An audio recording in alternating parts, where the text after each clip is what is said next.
Masih melanjutkan video kemarin, ternyata Xing Yun ini sudah mengetahui segala informasi tentang Xing Zhao dari Yingxa. Yang mana jika dia membantu menyembuhkan kakaknya, Xing Zhao pasti mau melakukan apa saja.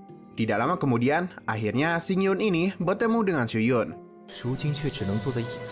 Di sini Zhao pun memberitahunya bahwa dia bisa menyembuhkan penyakitnya. Namun Xu Yun merasa itu akan sia-sia saja sebab dokter terbaik pun tidak bisa menyembuhkannya. Dia pun bertanya kenapa Xing Yun mau membantu mereka. Xu Yun pun berterus terang bahwa dirinya ini ingin membantu karena dia membuat perjanjian dengan Xing Zhao. Mendengar hal itu, Xu Yun pun menolak karena dia tidak ingin adiknya dimanfaatkan dan lebih baik dirinya mati saja. Xing Yun memberitahunya saat ini dia hanya memiliki dua pilihan saja, menikah dengan keluarga Xuan Ming untuk menyelamatkan hidup adiknya atau mati begitu saja dengan meninggalkan adiknya yang sendirian. Dan ia juga memberitahu jika Xing Zhao sudah membantu dia mencapai tujuannya, Xing Yun akan membebaskannya. Xing Zhao pun memohon kepada kakaknya agar ia mau diperiksa. Akhirnya Xu Yun pun mau diperiksa. Di sini Xing Yun pun memeriksanya dan memberitahu dia ini terkena racun rumput jiwa Qixing. Yang mana racun ini terbuat dari para ular yang membuang racunnya di sekitar rumput Qixing.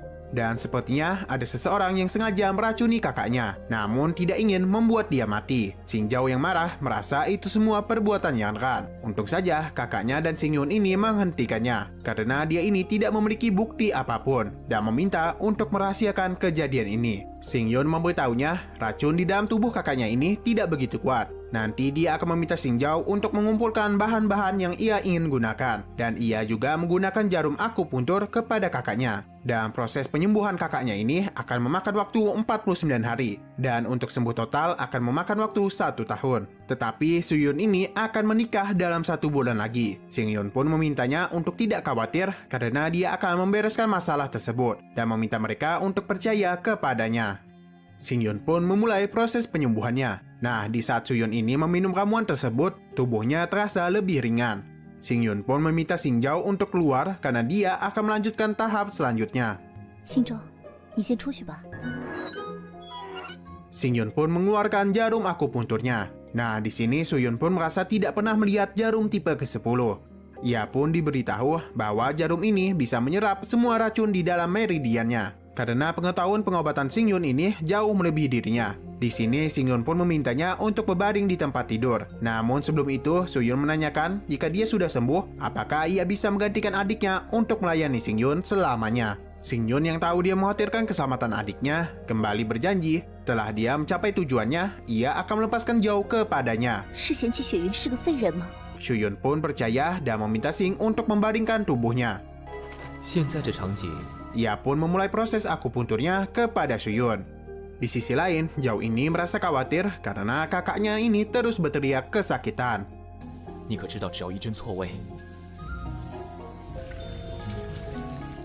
Tidak lama kemudian, Xing Yun pun keluar untuk memberitahu Zhao bahwa dia sudah berhasil mengeluarkan 70% racun di dalam tubuh kakaknya. Dan untuk sisanya, dia akan mengeluarkannya secara perlahan-lahan.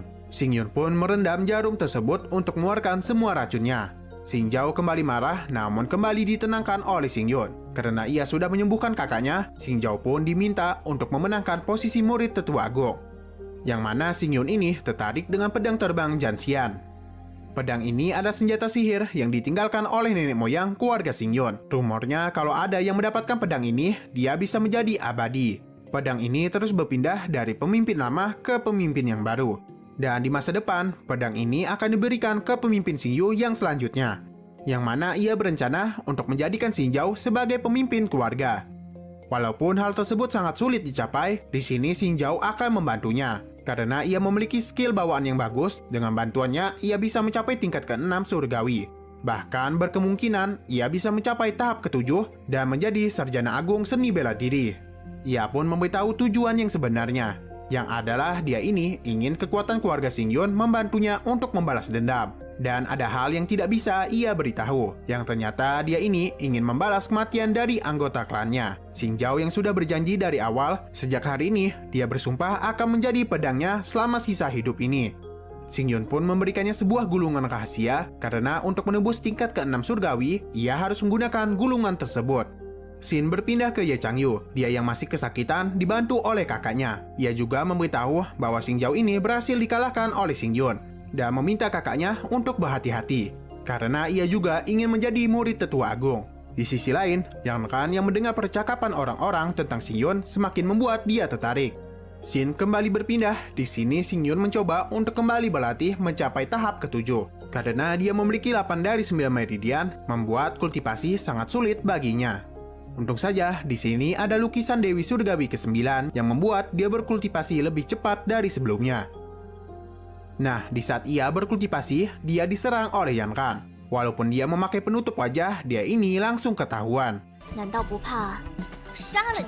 我才3重天的修为， Di sini ia meminta Xing untuk mengeluarkan kekuatan yang sebenarnya, karena ia tahu Xing menyembunyikan kekuatannya. Yan Kan menebak dia ini berada di tingkat 4 surgawi, atau juga bisa lebih jauh. Xing tidak menyangka Yan Kan mampu mengetahui rahasianya, dan merasa dia ini berlatih teknik pedang terbang Zanxian.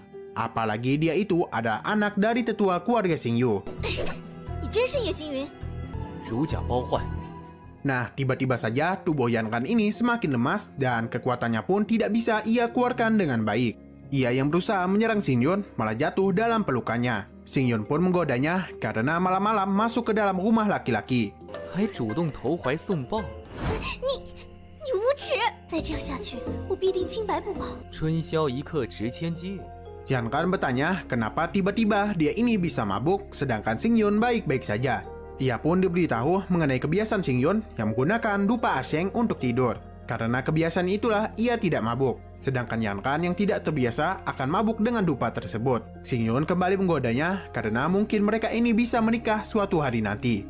Nah, di saat Xing memeriksa pedang terbang, Yan Kan ini salah paham karena ia mengira Xing akan menciumnya. Nah, tiba-tiba saja Xing memberikannya sebuah pil yang mana itu ada obat penawar.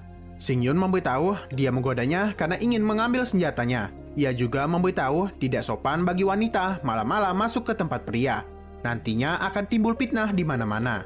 Namun ia malah kesal karena Xing ini berani mempermainkan dirinya. Xing pun memberitahu bukankah semua ini kesalahannya. Mendengar perkataannya membuat Yan Kan semakin kesal dan pergi dari sana. 我迟早会找你算账的，毁了，你回来，叶星云。终究还是小孩子心细。 Scene lalu berpindah di tempat Yan Kan, yang mana ia ini masih memikirkan kejadian tadi yang malah membuat ia semakin malu. 你这个大混蛋！ Tidak lama kemudian, ayahnya datang untuk menemuinya. Karena ia tadi tidak ada di rumah. Ia pun beralasan pergi untuk berkultivasi. Untung saja ayahnya ini tidak curiga kepadanya. 真不让人省心，还3更半夜跑出去修。叶星云，我会输给你。 Keesokan harinya, kita pun diperlihatkan perkembangan Xinjiao yang sangat cepat berkat gulungan tersebut. Tidak lama kemudian, Suyun pun datang untuk menemui mereka.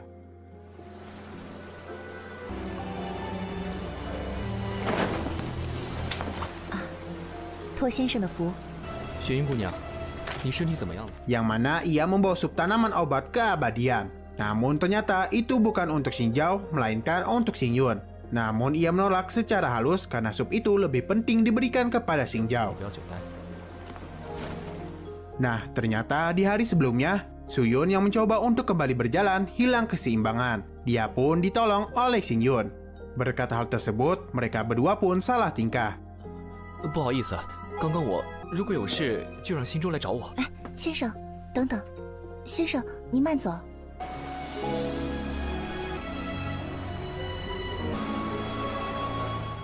Di malam harinya, Yan Kan ternyata kembali memasuki rumah Xingyun. Dia yang menyadari hal tersebut, mengeluarkan serangga yang membuat Yan Kan tiba-tiba kembali 怎 mabuk. 么好像又有点晕？ 哎， Di sini Siyun mengejeknya apakah dia merindukannya. Sambil mabuk, ia berkata untuk membalas kejadian kemarin sambil jatuh ke pelukan Xingyun. Xingyun pun menjahilinya bahwa dia ini sudah tidak bisa menahan diri lagi, yang membuat Yan Kan salah tingkah. 嫣然姑娘， Ia menanyakan apa yang diperbuat oleh Xingyun kepadanya. Apalagi dia ini sudah memakan obat penawar sebelum datang kemari. Xingyun memberitahunya serangga yang menggigitnya tadi adalah cacing pemakan tulang legendaris, yang mana dalam 3 jam dia akan mati karena kelelahan. Mendengar hal itu, Yan Kan pun segera meminta penawarnya. Namun itu hanyalah kebohongan yang dibuat oleh Xingyun dan memberitahu bahwa itu hanyalah cacing pemabuk. Berkat cacing tersebut, Yan Ran akan berada di sini selama 2 jam. Untung saja Xing Yun ini lelaki yang memiliki iman yang kuat dan tidak berbuat terlalu jauh kepada Yan Ran. Ia pun hanya fokus untuk berkultivasi. 我才没有看上你呢！哎，我不想跟你说话。 Di sini ia bertanya kepada Xing Yun bagaimana ia bisa tiba-tiba menjadi kuat. Ia pun memberitahu bahwa latihannya ada dia harus sering dipukuli agar kultivasinya semakin meningkat. Yan Ran pun percaya dan memujinya. Namun tentu saja itu adalah sebuah kebohongan. Mereka berdua pun saling berbicara satu sama lain dan semakin dekat. Yan Ran meminta untuk diajari, namun Xing Yun tidak mau jika tidak ada imbalannya. 我本来就是个俗人呐。好吧，你想什么？只要我有的，我都能给你。叶星云，你个混蛋！ Nah, di sisi lain, ternyata Ye Changyu ini menyewa 2 orang untuk menghajar Xing Yun. 都是4重天的修为。 Para bawahan Xing Yun mengatakan mereka tidak harus turun tangan untuk menghajar mereka. Yu Yin merasa Xing Yun akan melupakan tugas utamanya dan hanya akan bermain-main dengan para wanita. 混蛋，我早就傻了。 Namun Yingsa tetap percaya dengan Xing Yun. Kembali kepada Xing Yun, di sini Yan Ran berpura-pura dia ini belum pulih sepenuhnya. 万一在路上遇到危险怎么办？这还没恢复就开始赶人走。麻烦。Nah, di sini Xing Yun merasakan kedatangan seseorang. Ia pun menaburkan sesuatu kepada mata Yan Ran. Dan ia berusaha untuk meniup mata Yan Ran yang ternyata ia sengaja melakukan hal tersebut agar Ye Changyu ini mengira mereka sedang berciuman. Mereka semua pun kaget dengan hal tersebut. 你干嘛？ Ye Changyu yang mengidolkan Yan Ran menganggap mereka ada sepasang kekasih. 会跟叶星云这个杂碎走到一起，老子宰了你！ Pembunuh bayaran ini pun menenangkan Ye Changyu untuk tidak mengganggu mereka. 我没想到你是这种人。 现在这局面都是你的错。 Namun di sini ia semakin kesal karena membayangkan mereka. Ia pun menyerang Xing Yun, namun Yan Ran langsung menghentikannya. 我的手！ 和叶嫣然做事，就算要杀叶小来动手。 Di sini Yan Ran memukulnya karena berbicara omong kosong kepada dirinya. 叶星云迟早会找你们算。 Yan Ran pun menduga Xing Yun ini sengaja melakukan hal tersebut. Namun di sini Xing Yun pun kembali menjahilinya. 我亲你的样子吗？你这个混蛋，我跟你拼了！用了2次招，被吓怕了吧？ 叶星云，我还会来找你的。 Keesokan harinya, gosip tentang Xing Yun dan Yan Ran sudah tersebar di mana-mana. 简直不堪入目啊！ 把他们捉奸在床，让他别多管闲事。 Bahkan murid-murid di sana sudah mengetahui tentang gosip tersebut. 哎，别说了，我看过来了。 我和叶嫣然的事情，看来叶成玉的手下。 Di sisi lain, Ye Changyu yang sangat kesal didatangi oleh seseorang. Dan film pun bersambung. 可还记得我？ 你是 Oke, sekian dulu pada video kali ini. Untuk video selanjutnya, masih membahas series ini. Jadi bagi kalian yang ingin mengikuti series ini, langsung klik subscribe dan aktifkan loncengnya. Oke, terima kasih yang sudah menonton video sampai habis. Jika kalian suka pada video ini, klik like dan share ke teman-teman kalian tentang channel ini. Dan ditunggu aja ke